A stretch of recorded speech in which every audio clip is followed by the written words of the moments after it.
Okay, so good evening, everybody. And as you know, today is the day one of Dietitians Week. So happy Dietitians Week, everybody. And welcome to the Sheffield Hallam University and Dietitians Week's special live chat. And my name is Long Lee, Okay, and so I good am. evening, everybody. Oops. Sorry, everybody. So tech isn't very well, is there? So my name is Longley, and I am a senior lecturer in dietetics at Sheffield Hallam University, and I hope your host for this evening. I am very delighted to welcome three esteemed guests who will be joining our live chat tonight. But before I introduce them, I would like to extend a very warm welcome to all our delegates. Students from Sheffield Hallam University and other universities in the UK, as well as dietitians from the NHS trusts and from abroad. So making this live chat really international tonight.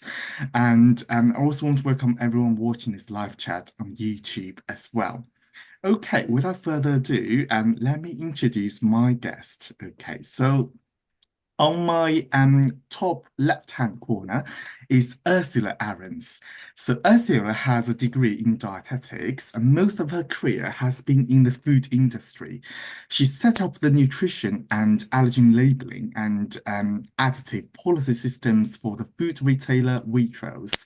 She then worked in pharmaceutical industry in the vitamins division, research projects on antioxidant vitamins, and advising on food fortification. She was senior nutrition scientist at the British Nutrition Foundation for 8 years, writing and editing task force reports and briefing papers and articles in Nutrition Bulletin. She was then a writer for the Consumer Association, writing and advising on nutrition in Which Health magazine. Since 2017, she has also had a face-to-face column in the Networked Health Digest magazine, where she has interviewed over 60 nutrition professionals, and I'm very honored to be one of them. And her current interest is in environmentally sustainable diets, and she was on the expert group of the BDA report One Blue Dot and was the BDA Ambassador of the Year in 2019, linked to representing the BDA in government and industry discussions on folic acid fortification. And welcome, Ursula. And I Thank was saying just before this meeting that I've met Ursula a few times already throughout the years, and the first time being in Yorkshire when Ursula came to talk about, her career as a writer, nutrition writer, and that topic I still remember was media. For that event, and that's the first time. And then obviously we met a few times in London as well, and doing some interviews. And I remember there's a dinner party as well. And the last time was 2 years ago, I think, at the University of Surrey, where Ursula was a guest at the graduation ceremony. So I was saying, like, I meet Ursula probably every 2 years, and in person. This is the first time we actually meet online, I think. So you. welcome, Ursula, and I hope I'll see you again soon in person. Hopefully. Welcome, welcome. And on my bottom right-hand corner is Huntriss. So Huntriss is a London-based consultant dietitian and nutritionist with over 12 years of experience in the NHS, private practice, and commercial business. She holds master's degrees in advanced nutrition and clinical research, so two masters there, everybody. And she's the chief nutrition officer for the Simple app, part of the Powter Group with over 1 million subscribers. She also supports various brands with product development, strategy, and content production. Ro has clinical expertise in women's health, weight management, diabetes, and gastroenterology. She is the author of her book Deliciously Healthy and Fertility and frequently appears in media like the BBC and Forbes. Her research is published in peer-reviewed journals, including the European Journal of Clinical Nutrition. She was named Social Media Influencer of the Year in 2022 by the British Dietetic Association and Community Nutritional Professional of the Year in 2021 by CM Magazine. Ro advocates the Fertility and Nutrition Research, founded Fertility Dietitian UK, and chairs the Maternal and Fertility Nutrition Specialist Group of the British Dietetic Association. Welcome, Ro. And I was saying, because Ro, you've done so many events already. So the first time I saw you in person was in 2017, where you were doing a research event in Bradford Teaching Hospital.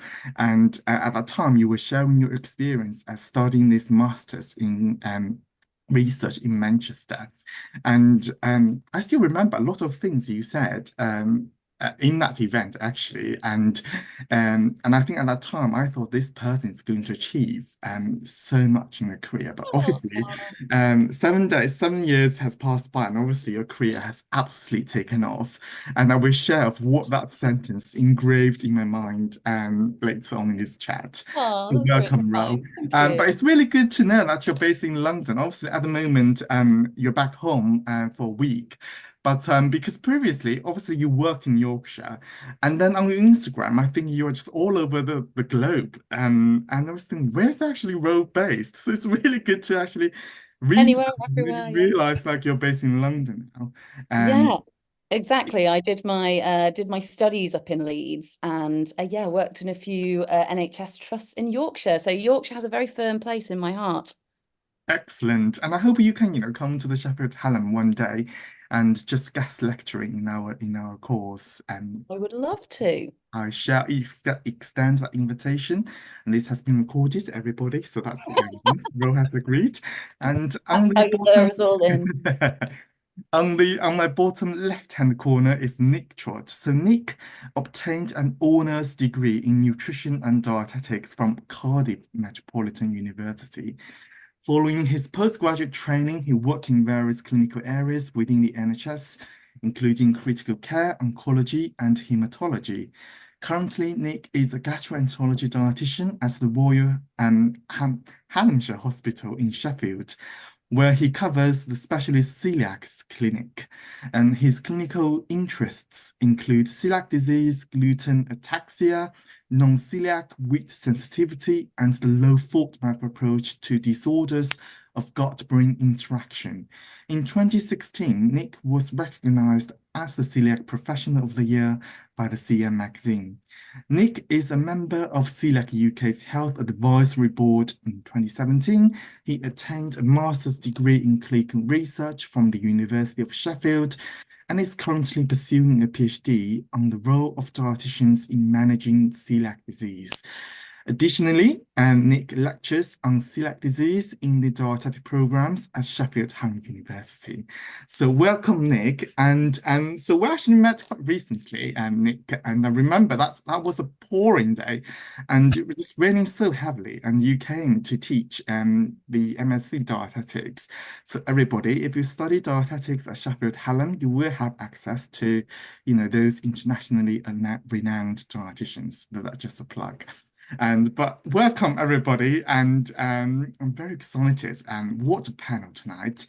But Nick, you just returned from Germany, haven't you? What were you doing there? I did. I'm so lucky. We were just saying before we went live, I was very grateful and lucky to attend the European Society Study of Celiac Disease, which is a thing they run every couple of years. And it's just wonderful to be with our European colleagues and learn and have the opportunity to represent dietetics as well. I think, just to be on those groups, and we'll probably talk about this in terms of opportunities and how we can hopefully, get the word about nutritional treatments into different areas. But event like that really feels like you're contributing and representing and advocating for nutritional care. So it's wonderful to attend those sort of things. Yeah. And not much jet lag because it's not as far as America, Ro. Yes, Ro just returned from the US and was it last week? You Yeah, came back. Yeah, yeah, on yeah. Wednesday. Yeah, because I was reading your Instagram, I'm so jealous of Rose, glam work journey. But anyway, we'll talk about it in this chat. And so obviously today is day one of Dietitians Week, and the theme for today was obviously why did you choose dietetics? So my question for this panel, for three of you, is what inspired you to choose dietetics, and what was your professional plan when you first started studying this subject? If I can go with you, Ursula. Well, I never had to make any career choice. When I was a child, I loved to read books. and I read all the books I could find in the house. There weren't that many, but I was just a reader. And there was a long, hot summer day, nothing to read that I could find. And I found a book that my mother had been given as a gift. I was only 10, so it was not really suitable for me, but it was a book. So I sat down and read the whole book. It was this book, Wow. which came out in 1954. Let's Eat Right to Keep Fit. She was a very, very, very famous nutritionist in America. If you Google her, you'll find her. But probably today we would view her as a little bit cranky. But that didn't matter. I read the book. I was absolutely amazed and bedazzled at what she wrote about nutrition. And so I just couldn't think enough about nutrition. I was so in awe of it. And a year later in school, so I would have been about 11, we were asked to do a little essay on our own obituaries, which, you know, a rather macabre essay title. But I have mine, which is Death of a Dietitian. So this is the essay I wrote when I was 11. And so I never had to look left or right. I was just following a light. I was going to be a dietitian. I am still today. I love the subject. So it wasn't any deep, great thoughts. I was just pulled along. So that was my very easy career choice. Quite straightforward as well. I'm actually quite amazed that you still kept all this, the book Yeah. and your essay, and that's impressive. And I wonder whether, you know, one day I can actually read it, what you wrote in that My essay, well, was that I was Ursula died at the age of 114, the highest recorded age. Many believe that her low carbohydrate, high protein vegetarian diet is the reason for this fantastic age. Along with this diet, she invented many other food facts which remain invaluable to science today. That Wow. was my 11-year-old comment. I'm truly impressed, especially you mentioned am high I. protein and low carb.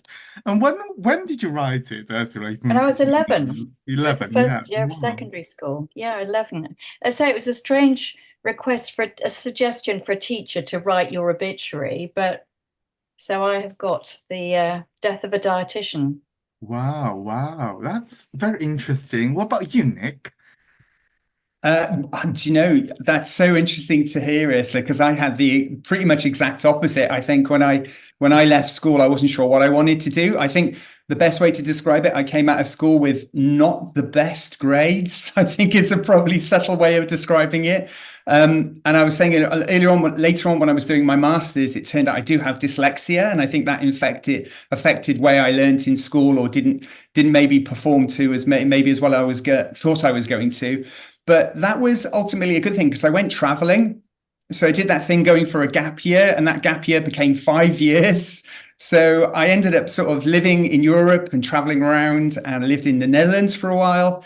And then I got the opportunity to travel around Southeast Asia, in India and South America, in Brazil. And I always say, I know it's a cliche to say that traveling broadens the mind, but it really did that for me. I was so lucky to have that opportunity to go to other places, other cultures. And of course, one of the things when you're traveling is you eat. You know, one of the pleasures to travel is to try different foods and different cultural foods. And that really sort of hit home for me. At the same time, like a lot of people at that age, I did go vegetarian. And so I got another interest in nutrition through that way. And then when I came back to the UK and thought, you know, I can't travel forever as much as I would like to, you know, I need to have a job where I could travel forever. My mum was a health visitor at the time. She had previously been a nurse. And prior to that, she was a midwife in London. My mum's 97 now.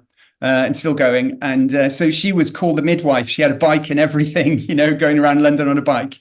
And she said, oh, why didn't you think about dietetics? So it's actually have my mum to thank partly for it.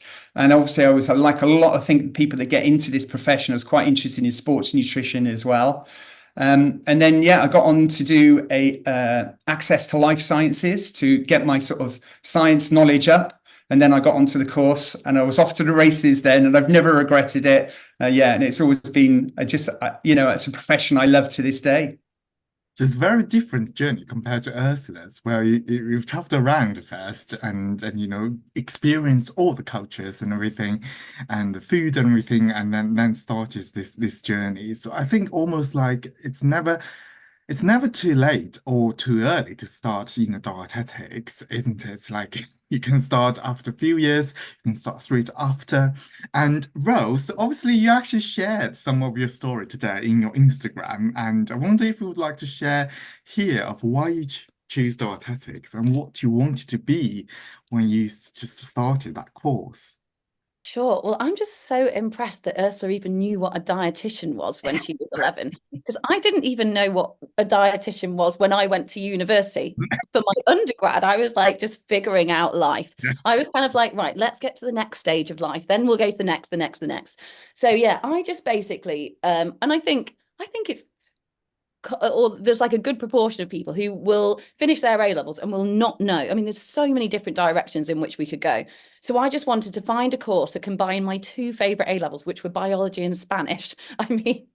And then I found this course at Leeds Uni, which was food science and nutrition with European studies. Obviously, not knowing what I was going to do with it, I was like, let's just get to uni and let's also get to Leeds, which I had heard had a very good social scene.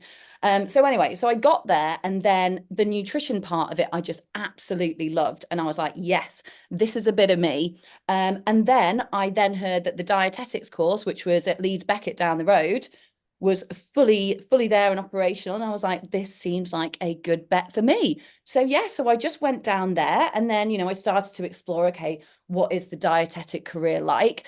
And my intuition was that I was not going to like working in a hospital. And my thoughts were, I will go through the training and then I'll probably work in industry. But I did actually love my time in hospital and in the NHS, and it was an incredible foundation for what I've gone on to do. And I guess you could say that I have worked in industry in some capacity, but I've actually worked in many different areas, kind of like simultaneously, like more so than what I thought I would. I had no idea actually of the opportunities that were available to dietitians, like ones that can be presented to you, but ones that you can create yourself. So yeah, it's just been kind of like an ever-flowing journey, which I think will hopefully just continue. That's very interesting. And that indeed was a very random combination of nutrition and European studies. Yes, it was, Because I was because I got to looking go to Spain, which is, see, it's where the travel comes in, you see. did you learn any Spanish there in Spain? See, Excellent. And I think I was quite similar. I didn't actually know what dietitians do. I thought dietitians just help people, lose weight, as most people think. And that's why I wanted to be a dietitian at that time, to help people lose weight.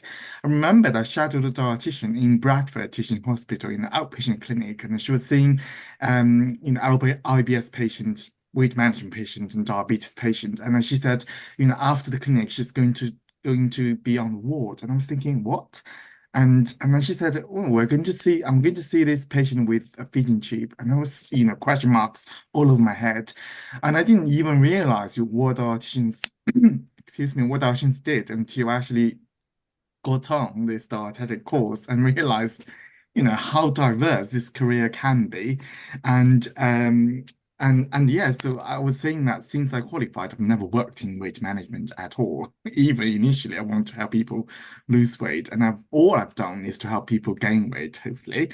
And so that's very interesting to hear about, your stories of why you chose dietetics. Now, obviously, then three of you, you've been a dietitian for quite a long time, and I'm just thinking of if you can, I know this is a very hard question, is to ask you to briefly summarize your professional and academic journey since your first job.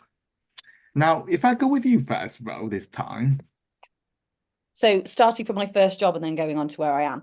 So my first job, so when I feel that in dietetics, when people graduate, there's kind of peaks and troughs in terms of recruitment. Some years there's absolutely loads of jobs, other years there's a drought, but there's always jobs that then become available. So when I qualified, it was a drought. I wanted to get a job in and around Leeds because that was where my friends were. It was a city that I loved. there were no jobs in Leeds. I could not find a job in Leeds, but I thought, well, I can sit around and wait or do something kind of random and wait for one to come up. Or there was a job that came up in Stoke-on-Trent, and I was like, right, off to Stoke-on-Trent we go. So I went, it was just a 3-month contract. And so my goal was, okay, if I do this, I've then got experience, then hopefully if something comes up in and around Leeds, then I can get that, which is exactly what happened. So I did that, finished that placement. Then I went up to Mid Yorkshire. So that was as a band 5 as well. So I did 3 months in Stoke, 3 months at Mid Yorkshire. And then there was a position that came up at Bradford, and that was diabetes and weight management. So that was after I'd been at Mid Yorkshire for around 6 months. I then went to become kind of like a specialist in that area over in Bradford. So I qualified in 2011. I went to Bradford in 2012. And then by 2013, I was really enjoying the NHS, but also I was kind of like, I felt like I wanted a little bit more. So actually in 2013, that was when I set up my own company. It was called a really random name at the time, actually. It was the Nutrition and Dietetic Clinic Limited, because that's like what I knew from the small exposure to the dietetic world that I had. In later years, I then renamed it to Dietitian Road Limited, which is kind of like just in line with my business and how it's known now. But kind of like, I'll come back to my own business, but continuing with the NHS. So I was there in total for around 6.5 years. And then I felt like I needed to have a bit of a change. And then I had some options in terms of what I wanted to do. But one of those options was to go and work in digital health. So there's a company called Oviva, which are a digital behavior change company. They kind of like run services on behalf of the NHS, if you like. So we did like diabetes and weight management services. So digital health was very, very new at the time.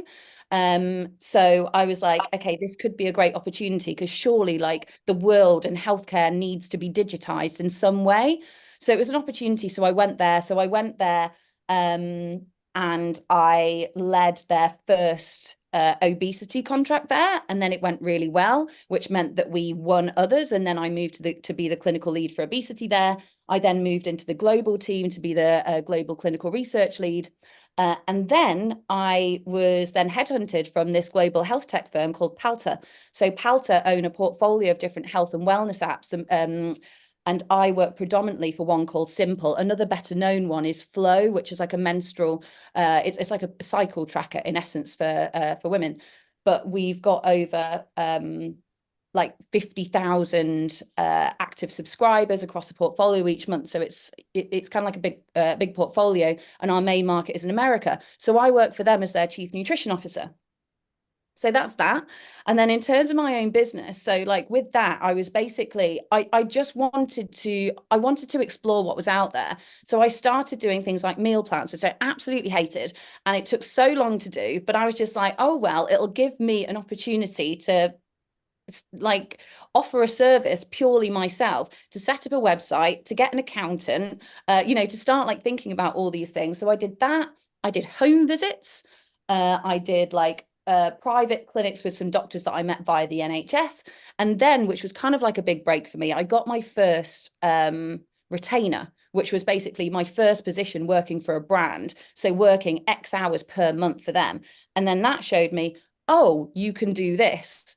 And I was really excited by that. And that kind of like coincided with the time that I left the NHS, because I felt that all the things that I was doing, it could have potentially like become a conflict, or it just felt like the right time to move on. So where the business is now, so I have a small team that work for me, and we do consulting for different brands and businesses.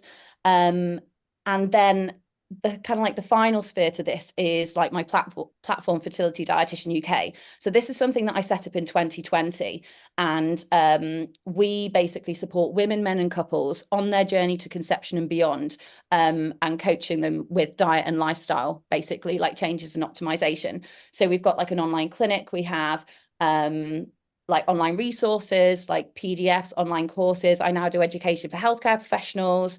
As you mentioned, I'm like the chair of the BDA Maternal and Fertility Nutrition Specialist Group, wrote a book on it. So that's an area that I'm really, really, really passionate about. And that's one that I feel could go in like really, really exciting direction, whilst having a huge positive impact on people and their kind of like life journeys. So apologies if that was a little bit long, but that's it Wow, in a what a journey, Ro. That's really impressive. And then I think my first question is, how did you find the time to do all of this kind of thing? How do you ask manage myself it? that question. The thing is with me, like work is my work, but also like work is my hobby. Yeah. So, and I actually don't mind. I actually love it. I love having a weekend where I've got nothing on, so I can like start on my like work on my projects. Because yeah, I just absolutely love doing it. So yeah, I've utilized all the time that I possibly could, but also when it was getting to a point where I couldn't handle it, it was getting too much. That was when I started to bring on teams. So I think I brought on my first intern in maybe like 2018 or 2019. I have like students that come and work within my business as well. And then now I have, yeah, a couple of people who are, well, they're both part-time, but without them, it wouldn't be possible. So Oh, yeah, they're fantastic. here to help me now. And you publish a book as well at the same time. So that's wonderful. And I think as you just said, you just utilize the time. I remembered, that sentence when you were in that research event, you were saying you were doing your master's in research in Manchester, and you just basically when you're waiting for the train, you would take out your laptop and just work on your essays or your assignment. And I was sitting there thinking, if I was you, I would just sit there and took out my phone and browse Instagram or Twitter. And I was just thinking that's the difference. That's, how some people can achieve and how some people can't. I'm just like, bro, one day you will just achieve massively. And you did. That's so impressive, bro. And I'm just going to drink because I'm going to cough. Sorry, everybody. And this is a nightmare when you're broadcasting and you want to cough. Excuse me. So, obviously, Ro has worked with quite a lot of different brands, and similar to you, Ursula, obviously you have worked with brands and retailers and companies as well, such as the Waitrose and the Which Health magazine. How did you find this kind of work? Did you approach them or they approach you? Yes. That's a very, very direct short answer. And I Yes, wonder, actually, none of the jobs I had have ever been advertised. I've always approached them. And what you do is you identify the problems that a company faces, and every company faces problems and challenges and things that they have to, and then you identify in what way you can contribute to solving their problem.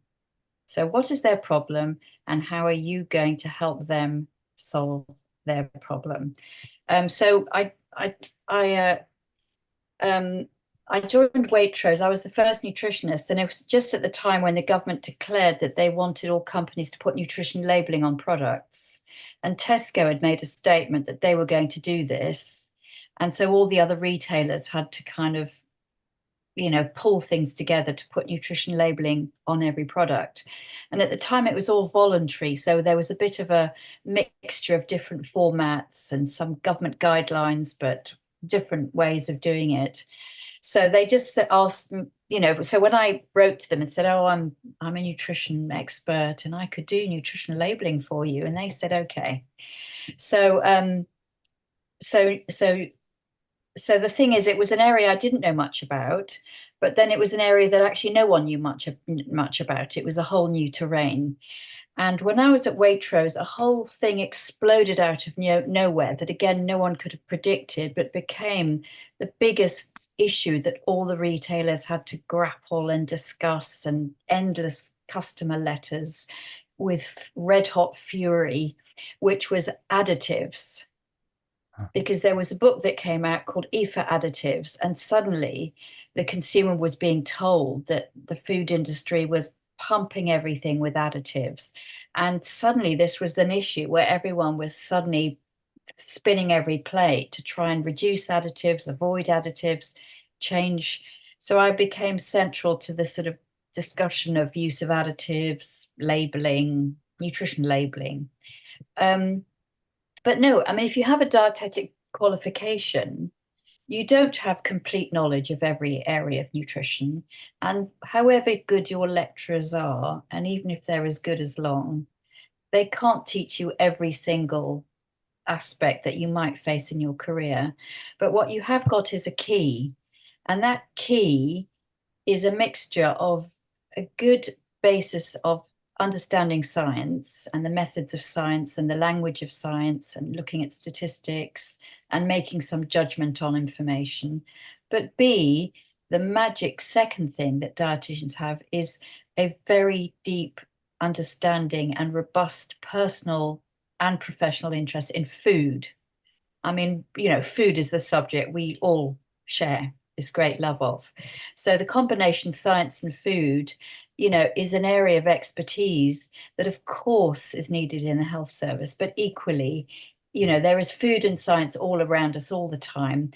As I say, many years ago, I was suddenly thrown into this big firestorm of additive use. Today, it's possibly ultra-processed food. Tomorrow, who knows? You know, there will be a future huge controversy that comes out of nowhere that suddenly wants people to kind of discuss and give calm advice on. And that will always be people that have a qualification in dietetics. Excellent. Yeah, I think that's so inspiring of, especially we've got so many students here on the call. And, it's just so many, because everyone needs to eat. And I think that's Yeah, eventually, we have a job. And always have a job. everyone needs to eat. And there's always a trend in the future. And whatever that trend is, it could be just, the old trend coming back, become a new trend. And I was reading the other day, Ursula, you said you worked for the US Army as well. Yes, yes. And Yes, what my about first job was as a dietitian for the US Army, and I wasn't described as a dietitian because I obviously didn't have the US RD registration? qualification. But I was living in Germany and looking for a job, and I had a BSc in dietetics. And the German hospitals didn't quite know what to do with a BSc dietetics. So I contacted the American Army Hospital, and they were absolutely thrilled and delighted because they had one dietitian, but this poor dietitian had full responsibility for the entire catering in the hospital, as well as the clinical dietetics. So when I walked in, I was a dietetic assistant, and I was a qualified dietitian, but not in the American system. And yes, I had to quickly come to grips with the American dietetic diabetes diet and the American terminologies, and also the Army way of doing things. But they measured all their staff twice a year. And if they were overweight, they had to go on the weight control program. They had to see a dietitian, and they were not allowed any job promotion while they were on the program. But also their families who lived with them had access to the American hospital services, and there was a lot of obesity and diabetes and all sorts. But you had to quickly learn the American way of doing things, and quite separately from that, the Army way of doing things, put the two together. But it was very interesting because you suddenly have to really come to speed with American food culture. And, America is such a large country that a New Yorker and people from the deep South have little in common. And you had to understand food patterns and, as I say, the medical terminologies. But no, that was a very enjoyable job.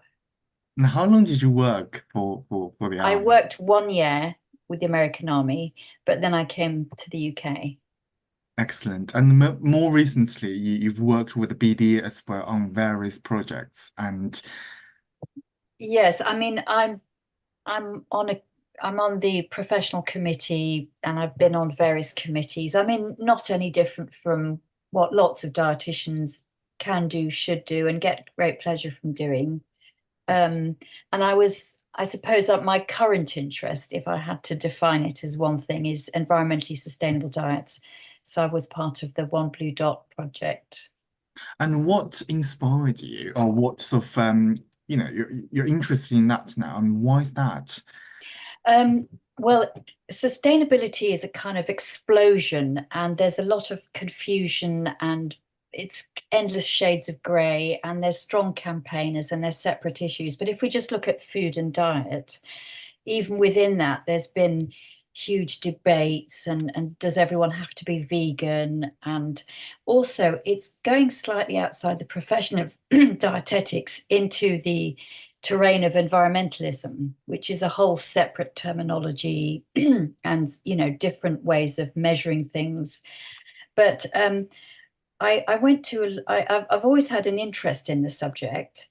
And again, when I was a very young girl, I read a book called Diet for a Small Planet, Francis Moore Lappé, which, you know, was 50 years ago, writing about the finite resources on the world to feed populations and how we should consider the resource implications of dietary advice.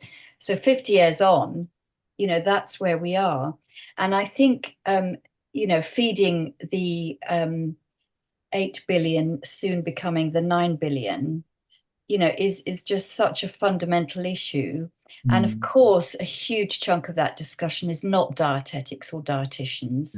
But I've been to so many meetings where lots of people have been chatting nutrition and none of them have any idea, none of them are qualified, but because it's food, you know, they're suddenly giving very authoritative statements. And I really feel that dietitians have to come into this terrain, although, as I say, it's separate from our traditional home of clinical and medical nutrition. But I think we have to grapple in relation to these big issues that are absolutely top of the table in agriculture, in politics, in all sorts of policies being set.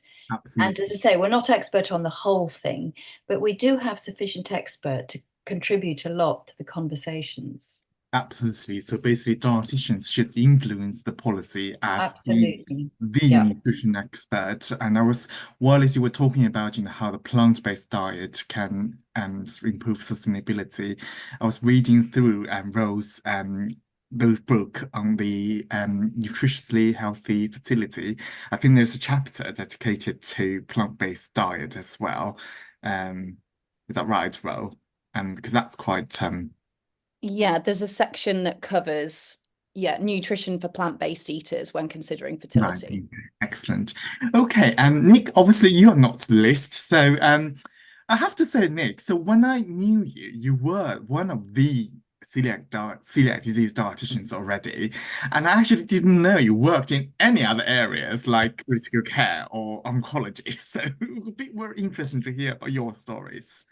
Yeah, just listening to both Ro and Ursula, it's so funny that we come in with this core training, and then that core training can be applied in so many ways. Again, I know it's a cliched statement about transferable skills, but I think as a dietitian, that's fundamental. I think just before I go into my own history, Ursula, make this such an important point about nutrition and food are becoming increasingly important, but we get people that don't have that training coming in and commenting on it.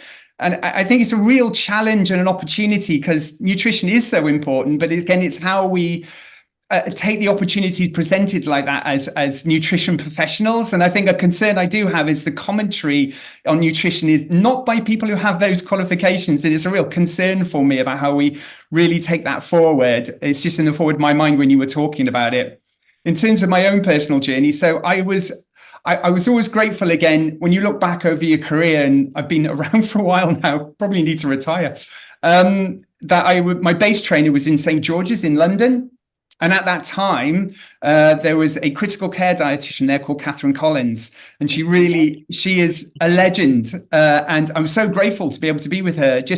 It sticks in my mind, just the 2 or 3 weeks I had with Catherine just really inspired me that, you know, I really wanted to do critical care, or that was something in the future that I really wanted to do. Again, at that time, there was Scott Pendleton was there as a dietitian. The future Professor Kevin Whelan was a dietitian there at the time. So I had these people around me who, you know, giving me the core training that I was very, you know, grateful to receive about assessment, communication. And I felt like a sponge I was absorbing from around me. And again, there was people who were doing research, and that was in the back of my mind as well that I had a vague interest in. And then when I qualified, because was in a big teaching hospital, it seemed like a good idea to go to a smaller district general. That just seemed like a good idea. So I got a job, the first job I was offered actually in Chesterfield in Derbyshire. And I'm really grateful again to that job, because in a district general at the time, you got put into a lot of different areas very quickly. So within a couple of weeks, I was covering critical care obviously with guidance and support and things. So I really enjoyed my time there I was doing outpatient stuff and I was doing inpatient stuff. And then after a couple of years, I wanted to have that teaching hospital experience. So I moved to Sheffield, and I've been here for the rest of my professional career. They've not got rid of me. And then, I did for a while. I worked in oncology, and we have a big oncology hospital here called Weston Park, which was a fascinating area to cover, in hematology, bone marrow cell transplants. And then, I did 6 years on a nutrition support team doing home PN and critical care. And again, I loved all that. And we'll probably come on to the sliding door moment later, but it's just I had an opportunity to move into gastro. And I took on this job working primarily in celiac disease, but also at the time I was also covering nutrition support team at the time. And I love the job because it takes those skills of assessment, understanding biochemistry, understanding, the pathophysiology of the condition, and then the treatment is a diet. It's nutrition. The sole source of treatment for celiac disease is the gluten-free diet, but also the behavioral change elements come into it of managing people's, health literacy and those skills, and supporting people through that stages of change and all that, and motivational interviewing. All those skills we have as a dietitian all felt like they coalesce in this one area for me. And then I was lucky enough to do some research on the side. I see myself primarily as a clinical dietitian who does a little bit of research on the side. And so I've had these opportunities, but I think it speaks to what Ro and Ursula were saying. This profession, if you've got an interest in food, you can do it and apply it in so many ways, in so many areas. And it's really, the gift that keeps on giving in way professionally, I think. And I think that's one of the things you said is really interesting. Obviously, like the nutrition is the only sort of treatment, or food is the only treatment for celiac disease. And then obviously you go into that. And I think, and obviously, like earlier on when we talk about how dietitians shouldn't have that voice, and I think social media definitely provides that platform for dietitians. And I think that's why I always on about of how every dietitian actually should go on social media, regardless. It doesn't matter, you're not good or not, but then just give that voice. And obviously, Nick, you're doing your celiac disease on social media and share your information and doing the research. And Ro, you were talking about the fertility and nutrition in fertility. So all the things, that niche area. So you don't have to be, cover everything, but just that niche area that you're interested in. So Ursula, like years ago, you were doing that additive and the folic acid fortification, for example. So all those areas, I think that's just so important to actually have that expert to to talk about those kind of things. So yeah, definitely. And I think Nick, you said you worked in the NHS for in different areas similar to Ro, and you said you had a really good foundation in the NHS. And then personally think actually I think NHS is a really good starting point for newly qualified dietitians, because it does give you that that foundation to interpret blood and come across different conditions, knowing of develop your own network as well. I guess as Rose said, you've got some private clients from those doctors that you met in the NHS, so that's great. And then Nick, you mentioned about that sliding and door moments where you met this gastroenterology, and my question probably for Ursula and Ro is, has any sort of sliding door moments in your professional career, and where definitely that has diverged you to this particular professional pathway? And if so, I just want to know what happened and how did those moments change your path? I wonder, Ro, shall we start with you? Yeah, sure. So I kind of like briefly alluded to it before, but when I came to the end of my like NHS journey and I knew that I wanted to go in like a slightly different direction, I was building my business, but at the time I didn't want to go into that fully. So I wanted to still have like employment alongside. And then I just basically had these two options because I just done like my master's in clinical research as well. I was really interested in research. So I basically had the opportunity for like a research post or to go into digital health. And Oviva at the time it's a startup, you know. The contract that I was going into was a 3-year temporary contract. And then, so, you know, we're in this like safety NHS bubble with all your lovely holidays and pension and, you know, stability. And then you think, oh God, you know, to go for something that's just a 3-year contract. And then so I did think at the time, I was like, is this a risk? But I just felt that because we all know still now, and you know, at the time the NHS is stretched, we have so many people that need support, and we just don't have enough people to be able to offer these services. And as many other things in the world are being digitized, I was like, surely healthcare is going to be digitized. So I just really believed in what Oviva were trying to do, and you know, were able to do well. So I, in essence, like I took that, even though I absolutely loved research, I took the leap of faith, something that I thought I'd enjoy, but could turn out to be a really amazing like career step. And it was, and actually, you know, another position that I went into was a global clinical research lead at Oviva. So combining research and that, but the step that I've gone into now, kind of like at C-level, like global leadership basically, and at Palter, it was a huge career jump for me, in terms of kind of like responsibilities, just the scope of the work, and just kind of like working in a completely different way, where, you know, the majority of the teams are not nutrition or like science medical professionals. And we're there and leading all of that work. So yeah, it was that decision, and I'm so glad that I made that decision and it was the right one for me. And I'll just add in a cheeky other little example here, because another sliding doors moment was, or it was just something that I did that enabled that switch from Oviva to Palter, and it was because of LinkedIn. So I was found by American recruiters, and they were looking for specific things on LinkedIn profiles. They wanted either a dietitian or a doctor with international experience and experience working in digital health.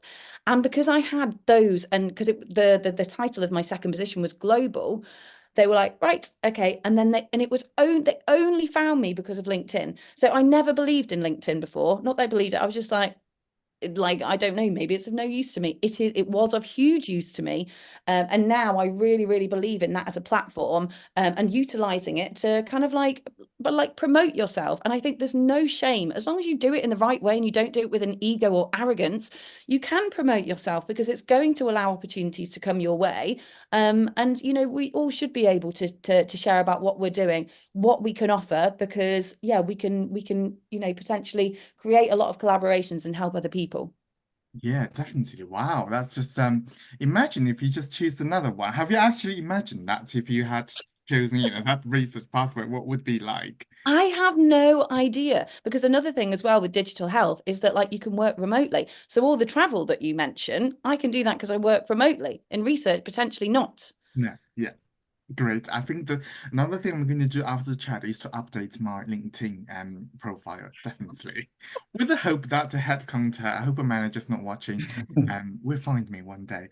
And that's great. And what about you, Ursula? Any sliding doors moment? I wouldn't have said sliding doors moments, in that there's never been a moment where I can look at hindsight, had I done this or had I done that. It's always been looking at something and thinking, yes, it's scary, but I'm just going to take a big jump, in the way that Rose has just described. And it's certainly true in the health service. It's a familiar organization with clear structures, and for dietitians you can do neonatal or geriatrics, renal or heart, or any combination.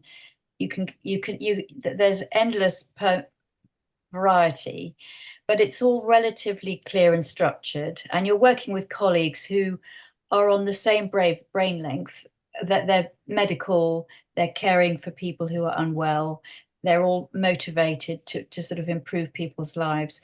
Whereas when you leave that terrain, it's a little bit more chaotic and disorganized. And increasingly, you're working with people who are not medical people, who are not kindly willed towards patients. You know, they have other motivations. They are accountants, they are supermarket buyers, they are other sort of people. And so you're suddenly a minority person in relation to a whole new spectrum of different colleagues.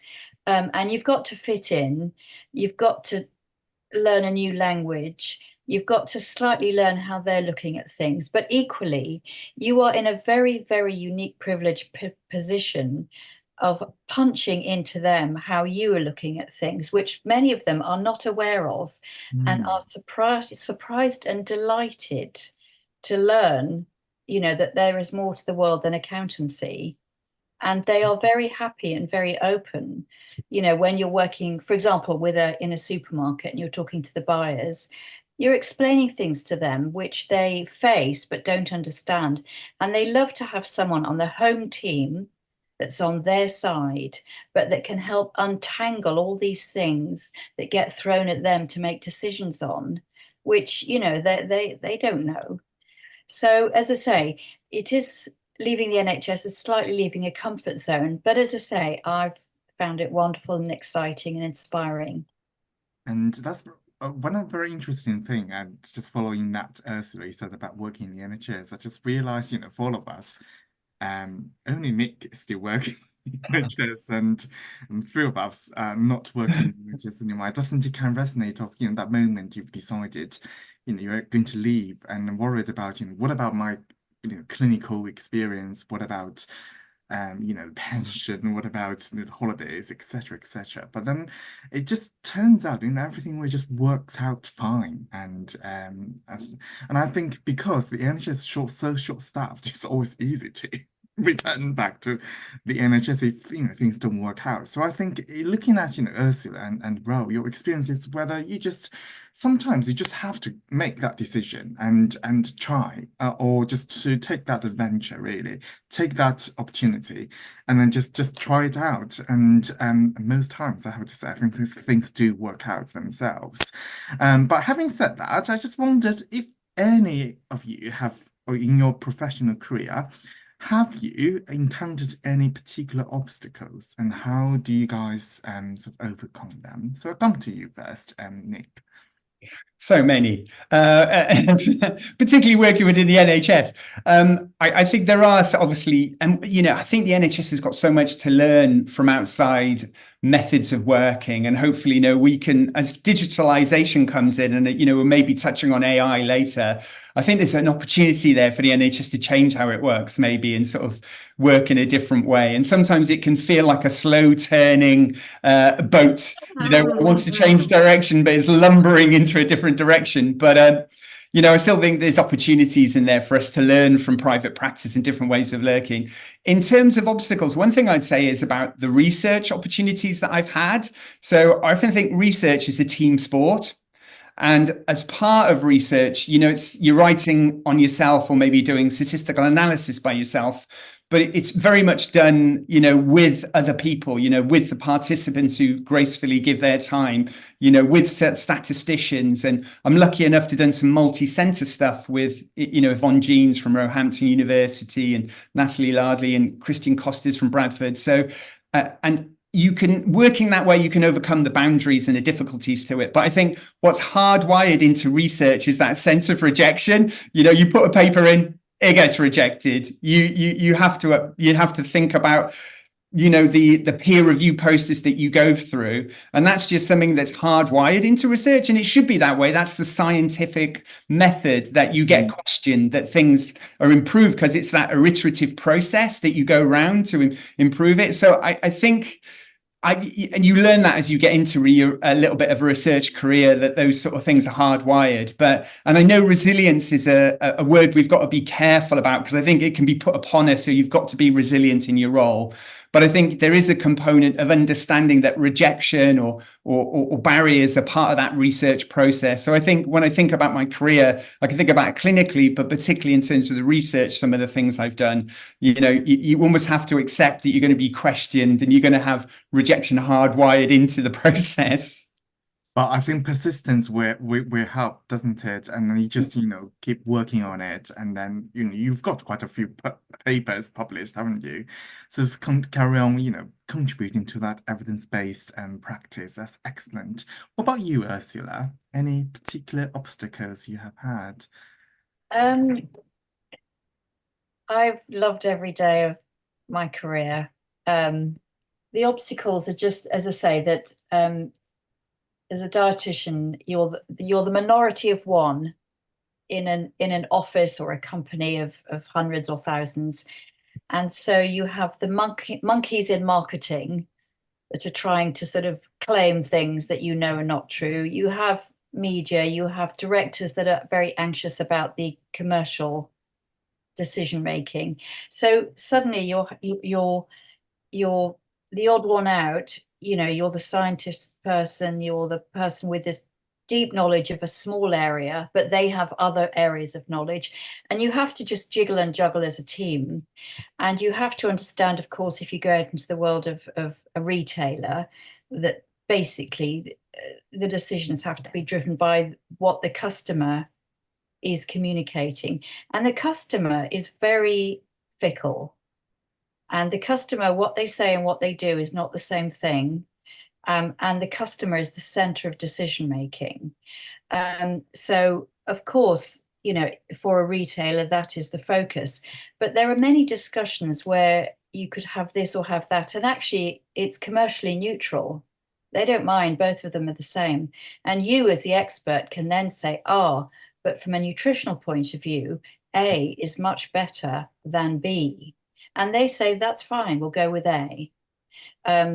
So there's many opportunities to push decisions into the better nutrition path, which if you were not in the room would not happen, because they are looking at these things, from the economic side or in other ways. But because you're in the room, you can say, actually, this is the better decision. And providing that the financial profit line is not suffering, they will say, great. So you're achieving a lot of better health in other ways than you would be clinically. But it's great fun to be part of that team. Definitely. And then once we enroll, because obviously you work for Powton, for an app, and I don't know if you have some similar sort of obstacles, as Ursula said, or it's completely different. I can absolutely resonate with everything that Ursula just said, especially when you are, because our science team, if you take the Simple app, for example, is about 150 people within the company, and then the science team is 4 of us, and one's an analyst. And then but also, we have responsibilities. My responsibilities is ensuring the safety of all of our very, very many users, the scientific accuracy of what we do and we put out there. So I totally know what you mean in terms of marketing and wanting to say this, growth and wanting to say this, and we're like, So yeah, when we have to be kind of we have to be like the police a little bit, but it's about finding those compromises. But obviously, yeah, we are the experts, we are the experts in this, and ultimately they just have to listen to us, basically.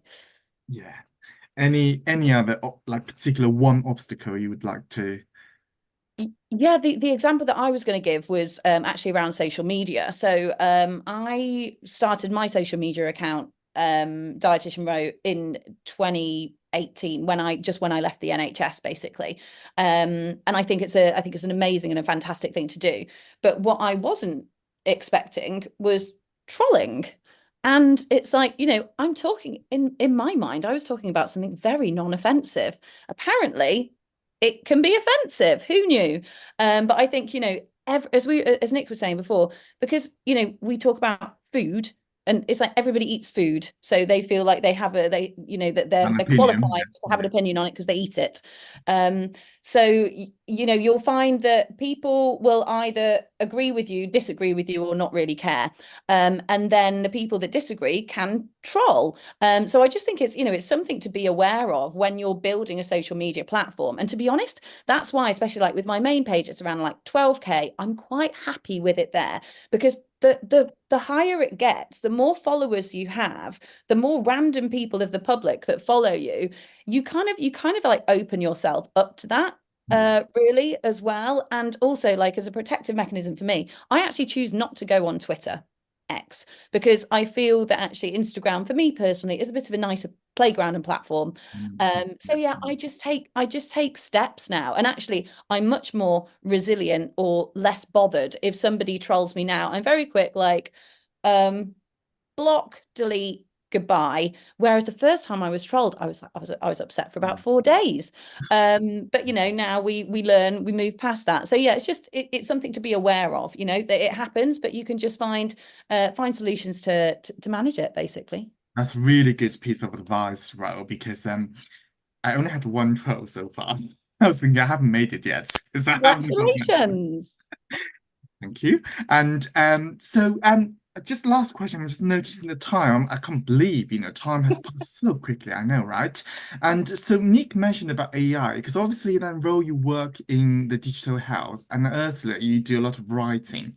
And then the advancement of the AI obviously will have a lot of impact in those sort of digital health as well as writing. So I think this is just an open question to all three of you. What do you think of how AI can affect, dietetics or diet practice? I can maybe kick off, just because within the Simple app, we utilize AI, and we actually have, because before the platform, it was very much like self-monitoring, but now we have an AI coach that guides somebody along their weight loss journey. But for me, because people say, oh, that's putting dietitians out of jobs, there are so many people, how many millions of people are there, living with overweight or obesity that wouldn't even qualify for support on the NHS. So I actually see it as a great thing. And even within, this being there and then improving the accessibility to ultimately be able to improve people's health, dietitians are still needed to train, to audit, to ensure safety, to program it. So it's like, for me, like working in tech, dietitians are still there, but we're just working in different ways. So I think it's actually an opportunity, and I just think it may change the way in which, dietetic practice runs and maybe is delivered a little bit. Absolutely. What do you think, Ursula? Well, I'm the least technical person in this room, and probably in many other rooms. But I am, I have made a lot of my career has been writing and editing. And I have to say I'm a bit pessimistic about the future of someone like me starting a career today. I mean, I'm finished, I'm gone, so it doesn't matter. But for a sort of a younger person today, I think it would be hard to compete against the speed, in terms of earning an income from writing. And I'm on the committee of the Guild of Health Writers, and I think I'm reflecting a similar tone, in that there is generally, the past 15 years, there's been a crashing of print media, of journalists being employed as health writers with an actual salary. So it's all become piecework, and rates are way down from what they were 20 years ago. Every other salary, your pay's gone up, but professional writers, they're going down, and AI is going to just continue that. So of course it makes information more accessible and cheaper and faster, and it has so many benefits. But if that is your trade, I'm not sure how you can compete. But I'm retiring, so it doesn't matter to me. What I do think, even having read your columns, Ursula, is I think AI, AI is really good and quick in a way, but I think the writers, the human writers, what they've got is the personality and the characteristics of the writing style. And I just think that AI well, maybe they can after training, but at the moment, I feel like this is how it's differentiated between the human rights. Yes, I understand that, but the question is, who wants to pay Ursula to spend 8 hours writing a funny, cute, personality-filled column when a push of a button can generate a certain volume of information in a second for nothing? Well, And for the print media, I mean, that's in decline because the advertisers have left print media to go on to, you know. So if the advertisers go, then of course, basically the basket holding the jobs goes. And as I say, I'm not affected, but it's really it's the money. It's follow the money. yeah. And if the money's not there, you can get a compliment, but a compliment doesn't pay your mortgage. But If as I you, think as Rose says, when there's threats, there's opportunity. So I guess it's how we identify that opportunity. yes, I don't know. Anything to add here, Nick? Yeah, I think, I can see the balance between what Thoreau and Ursula is saying, because we are engaged in some digital projects. We're developing webinars for DGBI and celiac disease. And in terms of the volume of people who are diagnosed and need access to accurate nutritional information, it just seems like a win-win to have that as a method, as a modality of treatment. But I totally take on board there's challenges with this. And it's almost like, in 2001, we wouldn't have known what the internet was. I often think there was some guy that worked at Twitter when it was still Twitter, said maybe we should have had some social psychology in at the beginning to get to regulate how it was going to develop. So maybe we can we can learn from how the internet has developed and how AI is going to work. I personally, as someone with some learning difficulties and dyslexia, I find digital technology and even ChatGPT a very useful tool, but it should be a tool. It should be something that we use, and then our skills that we have as dietitians are at the core of that. So I personally find it fascinating and scary at the same time, but I think there's definitely opportunities in terms of patient care to improve things with that technology. Definitely. We're running over time here, so I'm just going to come to the end. And just one piece of advice from each of you to the students who have just started studying dietetics, or dietitians who feel stuck in their current role and would like a change. Is there any one piece of advice you'd like to give? Just, you have chosen the best subject in the world, bar none. All people will always eat. And plus you have the knowledge of food, but you have the lamppost of science, which will not change with fashion. You can always hold on to that. And your qualification is a key that will open hundreds of doors. And it's just for you to look around you, spot the problems and spot the ways in which you can help those problems. Absolutely. And Nick? Yeah, I think what's come out of tonight is that keep open-minded. You may have an idea what you want to do, or you may come into the profession with an idea of where you might want to land.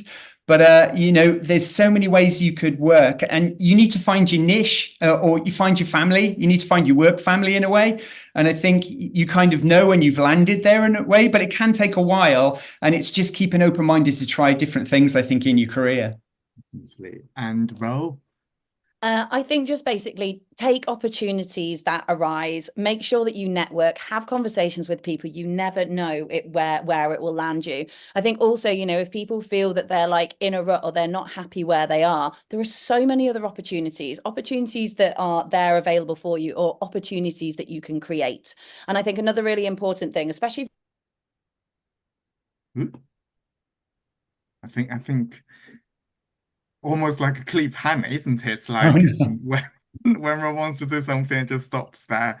Okay, so before Ro comes back, I'm just wondering about Ursula, Nick. I know Ursula, you're semi-retired now, but is there anything, do you have any sort of project coming? Is there anything that we should stay tuned for your project? Ooh, you're on mute, Ursula. Ursula, on mute. Sorry, I had a dog barking.